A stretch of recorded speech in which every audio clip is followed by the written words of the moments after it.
Hi everyone! Welcome to our channel! So ngayon, tayo ay review ng tatlong pocket cameras. So itong mga pocket cameras na to ay una, Osmo Pocket 3. Okay? DJI Osmo Pocket 3. Tapos, ito ding Action 5 Pro. Yan. Tapos lastly, itong Insta360 Go 3S. Okay.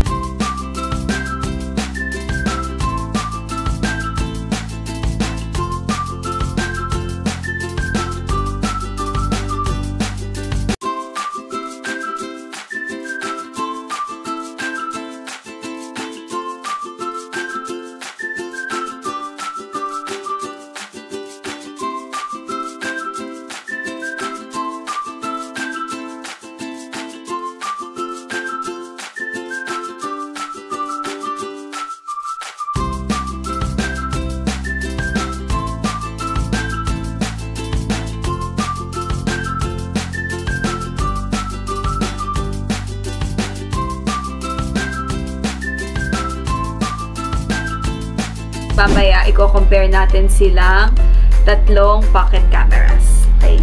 So, titingin-tingin ako dito kasi nandito yung notes ko. So, una, magkakaroon ng disclaimer. So, yung disclaimer ay based on our personal experience. So, hindi siya masyadong technical review. So, ako kasi pag yung review ko, i-base ko lang siya kung ano yung na-experience ako, kung ano yung need or want, and then saka saan ko siya gagamitin. So, kayo din, i-evaluate nyo din kung saan nyo siya gagamitin, and so, kung ano yung personal preference nyo. So, ako kasi, personally, yung mga action camera, ang gusto ko talaga yung for convenience, saka yung maliit lang, portable, gano'n.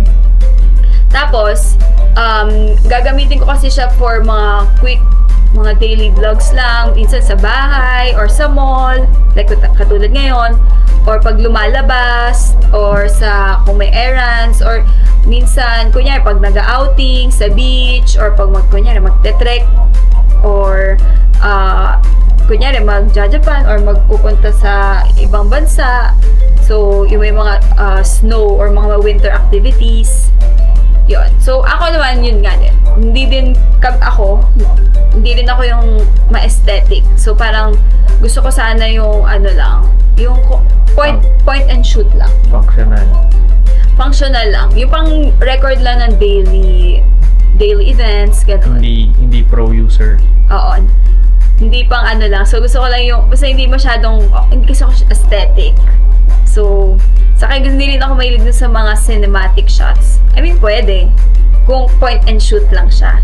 So, ngayon, i-discuss ko yung iba't ibang criterias of judging dun sa tatlong camera.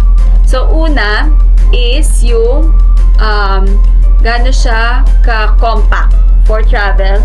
And then, kung gaano siya ka-discreet gamitin. So, yung kanyang portability. So, syempre, yung number one doon is itong Insta360 Go 3S. Ito siya. Kasi super liit lang niya, di ba? Minsan nga na ginagamit ko to sa labas. Bago pa, well, tinitignan ng mga tao, pero hindi kasi nila alam kung ano to. So, parang nagwo-wonder sila. So, parang kung awkward ka sa labas, pwede to sa'yo kasi nga hindi siya halata. Lalo na pag yung nakalagay lang siya dito sa ganito. Nakaganto lang siya.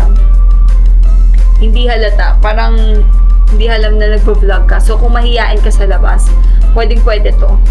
Pero, ang naman niya, parang same size lang naman siya nung Action 5. Tapos, siguro mas malaki pa nga to kasi ito may flip. Ayan piniflip mo siya. So, kung gusto mo mag-vlog, ganyan. So, meron siyang, isa lang kasi yung screen niya, ganyan. So, ganito. Ganyan yung gagamitin mo siya. And then, so ito, in terms of pinakamadaming accessories or yung parang feeling ko naman lahat, madami yung pwedeng accessories. Pero yung kasama na mismo dun sa combo, dun sa box niya, ito yung pinakamadaming pwede mo siyang i-accessor. Saka super liit niya. So, kahit saan, pwede mo siyang ilagay. Minsan kami ni Carl, ilalagay lang namin sa mga kung saan mga pader. Ganito lang kaliit. Basta magnetic. Basta magnetic, ayun. Ito siya. Super compact. So, kung compact, ito siya. Tapos, kapag naiya ka, ito nga. Tapos, next, yung durability niya for travel or kung iba't ibang weather conditions. So, syempre, number 1 dyan ay yung ginagamit namin ngayon, yung Osmo Action 5. Kasi, waterproof siya up to 20 meters. Tapos, ito kasing Insta360, waterproof din siya, pero yung bahay niya hindi waterproof eh. So, yun nga, sabi ko, yung hub niya, hindi siya waterproof. So, sinasabi ko, dapat ito din, yung naka-screw yung lens niya para naka-seal yung tubig. So, ayun lang. Pero feeling ko, in terms of durability, kasi yung Action 5 talaga, parang pwede mo siya bagsak-bagsakin. So, bagay talaga siya for me, kasi nga, clumsy ako. Tapos, ito, feeling ko may something, kunyari, kapag ganito, may time din na baka din siya masira. So, i-consider nyo din yun kung mabigat yung kamay nyo. Tapos, ito namang si Osmo Pocket. Ang feeling ko, delicate din siya kasi alam kong marami din ako nabalitaan na medyo minsan naglolo ko yung gimbal. So, ito, mas maraming moving parts si Osmo Pocket. Yung monitor, yung gimbal. So parang iingatan mo. Tsaka hindi rin siya waterproof. Hindi rin siya waterproof. Kasi nga since marami siya moving parts, mahirap siya i-waterproof. So kung meron kayo nito, ingatan nyo kung ilapit sa any source of water. Yes. So, ito hindi siya waterproof. Habang yung Osmo Action 5 waterproof. Tapos etong yung maliit lang yung waterproof. So, ang winner natin para sa weather resistant or weatherproof is yung Osmo Action 5. Followed by ito. Kung siya lang mag-isa. And next, yung ease of use. Kung gaano siya kadali gamitin. So, for me, ang actually, lahat naman sila madaling gamitin. Kasi yung interface nila, madali namang gamitin. Pero, yun, para adjust na lang kung anong, kasi maliit lang naman yung screen, so, onti lang din naman yung, marami. Aralin nyo na lang din. Tapos, ang feeling ko, ang lang dito sa Insta360, medyo matagal siya mag-start. Tignan mo. 1, 2, 3, 4, 5, 6. Ayan o. Parang meron siyang lag time bago mag-on. So, kunyari, need mo ng mga mabilisan para maghintay ka pa ng mga 5 to 6 seconds bago siya mag-on. So, ang okay naman dito, para siyang, ito na yung parang clicker mo. So, ito yung camera mo, nandyan yung, kunyari, yung camera mo nasa malayo. Andito na yung, para siyang pwede mo siya i-control or pwede, ito na yung parang Bluetooth remote control mo. Kasi, makikita mo yung view dito. Ayan, makikita mo yung view, ganyan. Tapos, so ito, yun naman yung plus sa kanya. So, makikita mo yung, para siyang yun, parang Bluetooth remote. Tapos, next naman na ating so, ease of use, pinaka-winner sa akin. Ayun daw pala, ease of use. Kasi, mabilis lang to eh. Click mo lang to, recording na siya. Tapos, stable lahat ng shots mo. Kasi na yung gimbal niya, may nahanapin. Gusto mo tinututok. Kahit ganun-ganun yun. Pero compared sa Action 5, ito din pala. Mabilis Siya based lang. Actually, yung action, sige, explain natin mamaya yung action 5. So, ito yung sa... touchscreen din naman to, pero meron kang option na gamitin to. Oh, may mga toggle. Ito. May toggle, tapos may joystick. Power. Ay, may joystick pala. Joystick pati power button. So, ang ease of use ay si Carl sa Osmo Pocket 3. Ako, literal point and shoot siya. Ako pantay-pantay naman.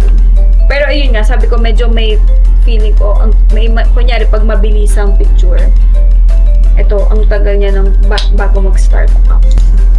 So, ito yung Osmo Action 5. Kasama siya. Tapos, meron din siya ulit, replaceable yung lens niya. Matigas kasi nga, pang waterproof. Ayan. So, ngayon pala, gamit na namin yung Insta360 Go 3S. Tapos, ito siya. Yung, pwede mo din siya ilagay dito. Ito yung, lagi kong pag umaalis, ito lang usually dala ko, itong clip lang, na parang pwede na siya, may magnet, tapos pwede na siyang i-clip. Di ba yung sabi ko, pwede siya i-clip kung saan-saan. Tapos, i-click lang na ganyan. Tapos nakalagay na, pwede mo na siya parang naka-tripod na din.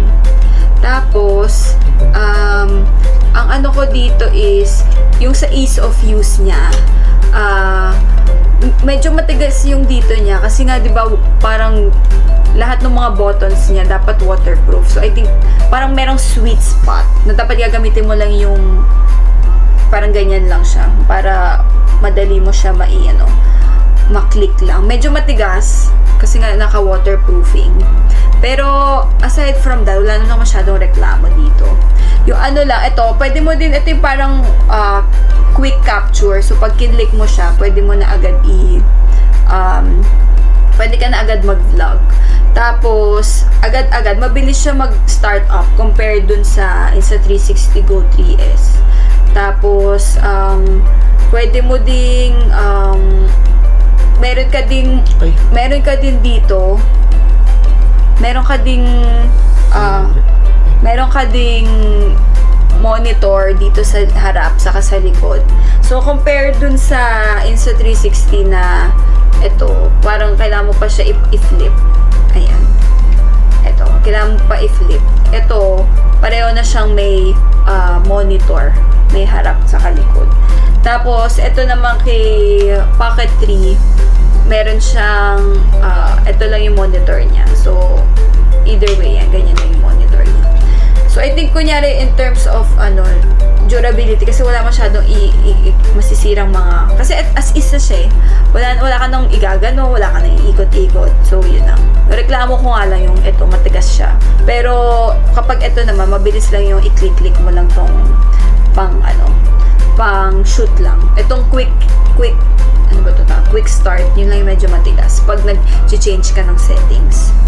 Tapos, pwede mo rin to ibahin yung mga, alam ko, pwede mo din ibahin yung lens neto, pati yung sa Insta360, pwede mo din ibahin yung lens nila. I think ito din, may mga lens din. Pwede mo din i-replace yung mga lens. Kung gusto mo wide or narrow or parang naglalagay din sila nung parang mawala yung masyado pag daylight, masyadong maliwanag. Mayroon din mga lens para doon. So, hindi ko pa siya nabibili kasi feel ko hindi ko pa siya kailangan as of now. So, ayun lang. Ito pala, yung sa battery life. Bakit medyo mas sa loob? Size comparison, kita nyo, magkasinlaki lang sila. Mas malaki lang mas mahaba na konti dito, pero ang laki ng difference sa battery. So, next would be yung picture quality. So, lahat naman sila kaya ng 4K. 4K 30? Video quality pala. 4K 30, 4K 60. Tapos, pero for me, ang pinaka maganda talaga yung video quality, yung Osmo Pocket, kasi mas malaki yung sensor niya. Lalo na kapag low light, kapag madilim, ito talaga, napapaliwanag niya talaga lahat. May magic talaga. Kung kayo talaga yung taong gusto nyong maganda or pa mga cinematic shots, ito talaga. Yung Osmo Pocket 3. Yan. Kasi maganda talaga siya sa gabi. Tapos, ayun, yun. Basta, pero in terms of colors, parang feeling ko medyo, kasi parang yung DJI Osmo Action, yung dalawang DJI, yung Osmo Action 5 saka Osmo Pocket 3, parang mas maganda yung colors nila compared sa Insta360. Kasi itong Go 3S, ano siya, hindi siya maganda kapag gabi. So, yung action, parang ile-level yung video quality. Pinakataas talaga yung Osmo Pocket 3. Tapos, susunod yung Action 5. Tapos, huli tong Insta360. Kasi, comparing yung colors nga, parehong maganda yung sa DJI. Tapos, pero, pag night, yung Osmo Pocket 3 talaga. Tapos, sunod yung Action 5. Tapos, ito talagang Insta360, wala ka talagang makikita pag sobrang dilim. At least yung, kasi alam ko, mas malaki din yung sensor naman nung Action 5 kesa dito sa Insta360. So ang picture video quality, ang winner natin is yung Osmo Pocket 3. So, next would be yung, phone and mic compatibility niya. So, ano naman siya, compatible both naman siya sa apps. So, para yung DJI, meron siyang Mimo app. Yung Insta360, meron din siya sariling app. So, ang next nating criteria ay mic support. So, yung dalawang DJI, yung Action 5, saka yung Osmo Pocket, pwede ka mag-connect ng dalawang microphone. Pero itong Insta360, hindi ka pwede mag-connect ng microphone. Kailangan may external mic ka. Actually, yung DJI, meron nga siyang kasama na mic dun sa creator combo. So, ayun, yun yung compatibility. So, tapos, since gagamit ka ng external audio recording for your mic para dito kung gusto mo mag-external, added effort na i-sync mo yung videos with the audio. Oo. So, yun. Kasi gumawa talagang yung... So, yun yung sa mga mic. Tapos, ang next naman... Pero, on its own, maganda naman yung audio yung tatlong camera. Pero, I think, top pa rin talaga yung Osmo Pocket Tapos, sunod yung Action 5 saka Insta360 yun. So, pang-vlogging talaga yung Osmo Pocket. So, ang next natin yung battery life niya.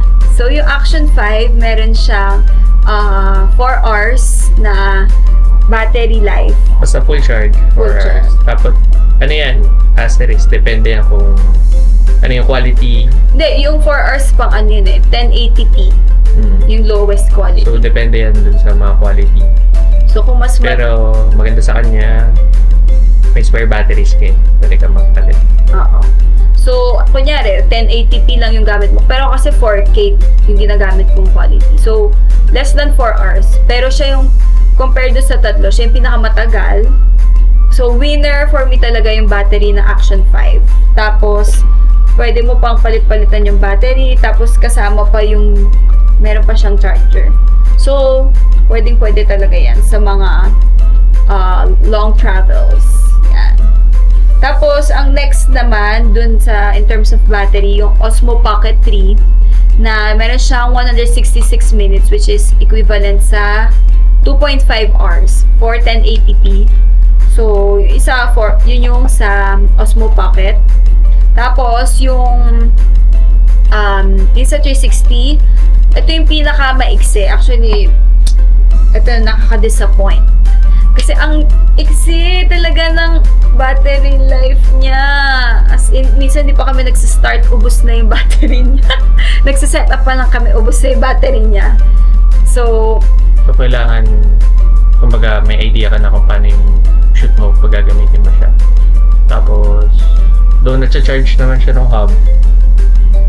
Mahirap kasi para minsan pag nalobat na rin yung hub, hindi niya na i-charge yung camera. So, kailangan efficient ka dun sa pag-video mo. Kasi kahit sabihin mo lahat naman to pwede mo i-charge, iinit din kasi sila. Tapos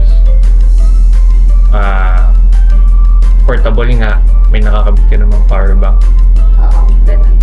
So, ito naman, 38 minutes kung siya lang mag-isa. Ito, kung siya lang 38 minutes. Pero with the action pod, 140 minutes naman daw siya. So, for 1080p din yun. So, din mo, compare mo sa 4 hours, tapos ito, mag-isa lang siya 38 minutes. Maya mo siya i-ano. So, yung pinakamaganda talaga in terms of battery is yung Action 5. Kasi nga, 4 hours, diba? Compared mo naman sa 2.5, tapos ito, 38 minutes to more than 1 hour kapag nasa pod, diba? So, sobrang convenient to Action 5. Tapos, hindi mga DJI, yung dalawa, yung Osmo Pocket sa kay Action 5, fast charging siya. Compared kasi dito sa Insta360, napapansin ko, parang hindi siya masyado fast charge. Hindi, compared dun sa fast charging siguro, pero compared dun sa DJI products, mas matagal siya mag-charge. Tapos, hindi siya nag-charge minsan kasi parang pag overheat, gusto niya muna palamigin. So, kahit gusto mo na siya i-charge, ayaw niya mag-charge. Kasi nga, gusto mo naman niya, medyo malamig siya kasi nga nag-overheat siya. So, ang winner natin sa battery ay si Action 5. Next naman yung memory. So, yung memory, ang number 1 ko dyan ay yung Action 5 kasi meron siyang internal na 50 gig. Tapos pwede ka maglagay ng external. Tapos yung external ko, diba, 500 gig nga yung mga 500 gig yung sa mga SD card ko. Tapos, yung Insta360 naman, wala siyang external memory. Pero 128 gig naman siya. Pero ang ano lang, hindi mo siya pwede extend. So, kailangan mo, kunyari, ubus na. Eh, diba, kung meron kang external, papalitin mo lang. Eh, ito, kailangan mo muna siya idikit pa siya dun sa quick reader bago mo i-transfer yung mga files mo. So, para sa convenience talaga, yung Osmo Action 5. Pero yung pwede din, ito, in terms of memory, ito na wala siyang internal memory.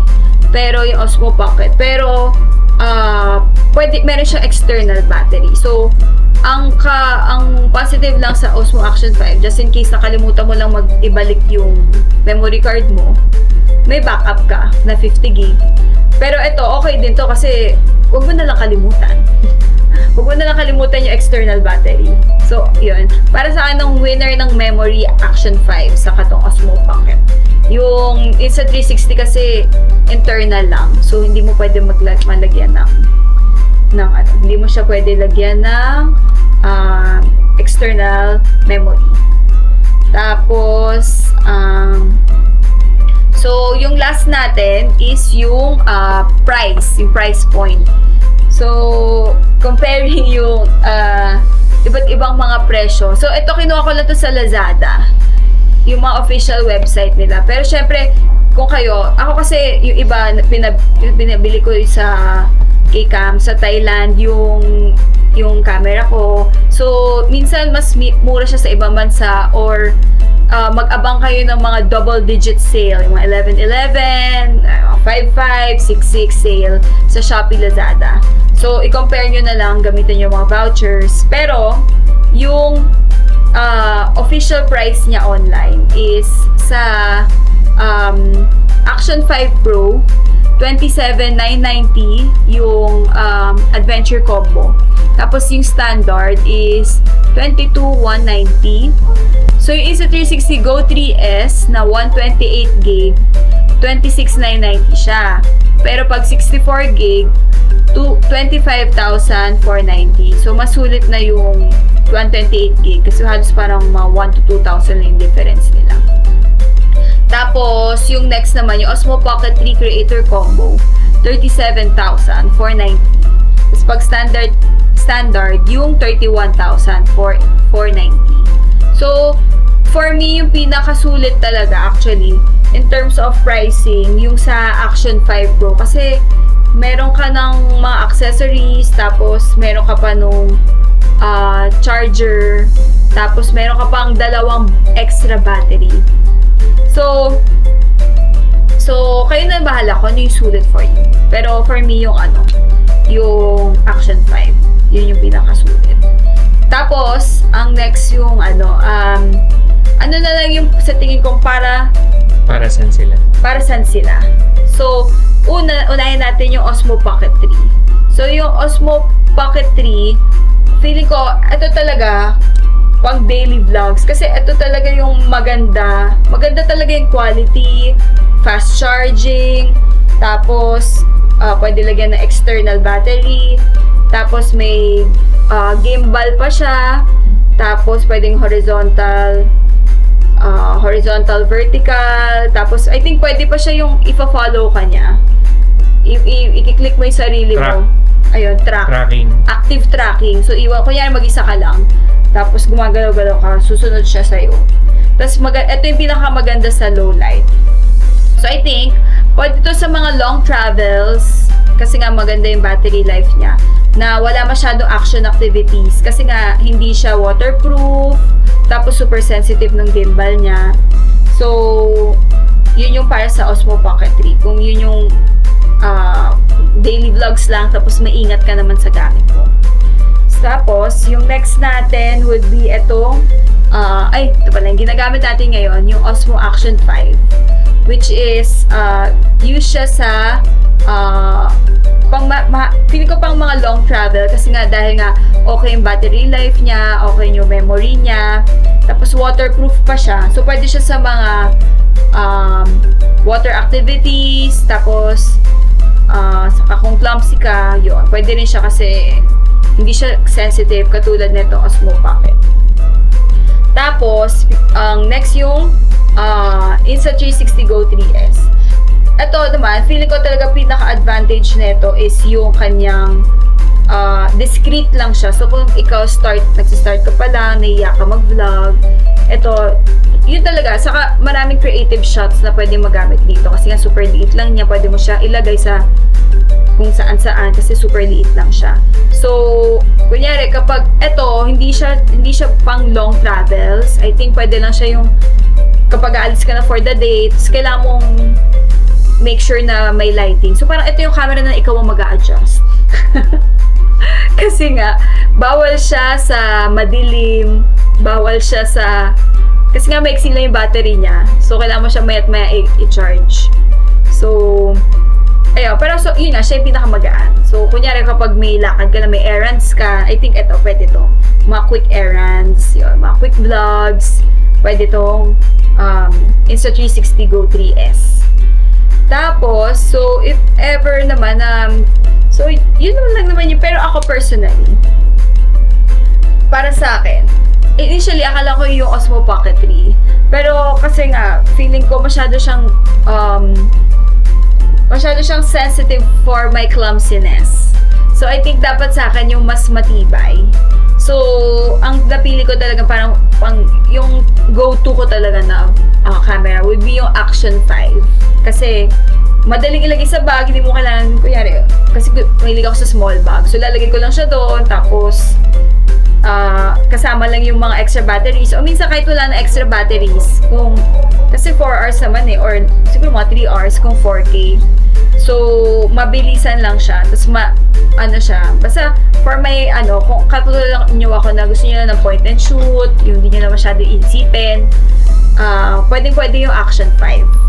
Tapos, ito namang, so yun yung para sa akin talaga.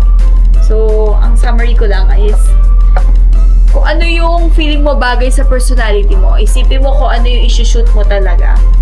Saka, kung ano yung mga important na criteria pa sa'yo. Yung battery ba? Yung quality ba nung vlog mo? Kung quality, for sure, ito. Osmo Pocket. Talaga yung pinakamagandang quality. So, kung mga aesthetic din, ito din. Pero kung nahihiya ka mag-vlog, yung Insta360 Go 3S kasi super liit lang niya. So, ayun, ilalagay ko na lang, ililink down below ko na lang yung mga iba't iba na yung websites para kung gusto nyo pa magbasa-basa tungkol dun sa So, depende kung ano yung preference nyo talaga. Tapos, ayun lang guys. So, thank you for watching at sana may natutunan kayo. And, as usual, so, like, share, and subscribe. Okay. Okay. Press the notification button. Always notify. Yes. Okay. Subscribe to us.